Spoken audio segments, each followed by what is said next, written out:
పెద్దలు గౌరవనీయులు మన దేశ మాజీ ఉపరాష్ట్రపతి గారైనటువంటి మాజీ కేంద్ర మంత్రులైనటువంటి శ్రీ ఎం వెంకయ్య నాయుడు గారిని అలైబలే కార్యక్రమాన్ని ఉద్దేశించి మమ్మల్ని ఆశీర్వదించవలసిందిగా వారిని ప్రార్థిస్తున్నాం.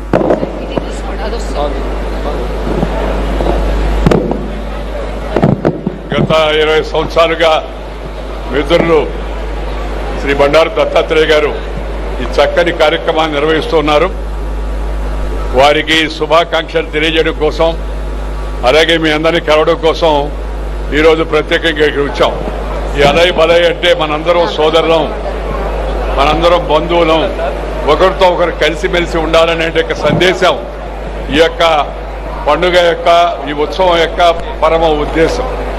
ఇవాళ దేశంలో కులం పేరుతో, మతం పేరుతో, వర్గం పేరుతో, వర్ణం పేరుతో, జాతి పేరుతో జనాన్ని చీల్చే ప్రయత్నాలు చేస్తున్నారు. కొంతమంది అక్కడెక్కడో ఏదో నేపాల్లో జరిగింది, ఇంకేదో జరిగింది, అక్కడ జరిగింది, ఇక్కడ జరిగింది. ఇండియాలో అలాంటి అవకాశం లేదు. అది ఎవరన్నా ఆశలు పెట్టుకుంటే వాళ్ళు నిరాశ పాలవుతారని చెప్పని ఈ సందర్భంగా నేను మనవి చేస్తున్నాను. ఎందుకంటే ఈ దేశంలో వేషం భాష వేరైనా మనమంతా భారతీయులం.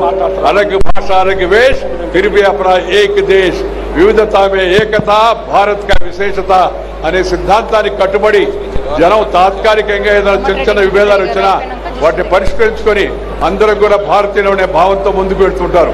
ఇలాంటి కార్యక్రమాలు శ్రీ దత్తాత్రేయ గారు, వారి కుమార్తె విజయలక్ష్మి మరి ఈ అలయ్ బలయ్ కమిటీకి చైర్మన్ గా ఉంటూ ఈ మంచి కార్యక్రమాన్ని నిర్వర్తిస్తూ మనకి ఎప్పటికప్పుడు ఈ ఐక్యత యొక్క సందేశాన్ని అందించడం చాలా ముదావహం. వారిని హృదయపూర్వకంగా నేను అభినందిస్తున్నాను. అదేవిధంగా మీ అందరికి కూడా ఒకరోజు జరిగిపోయినప్పటికీ కూడా విజయదశమి శుభాకాంక్షలు. ఈ విజయదశమి మీ అందరి యొక్క జీవితాల్లో మంచిని ప్రోత్సహించాలని, అదేవిధంగా మీ అందరికీ కూడా శుభం కలగాలని కోరుకుంటూ మీ దగ్గర సెలవు తీసుకుని నమస్కారం. జై హింద్.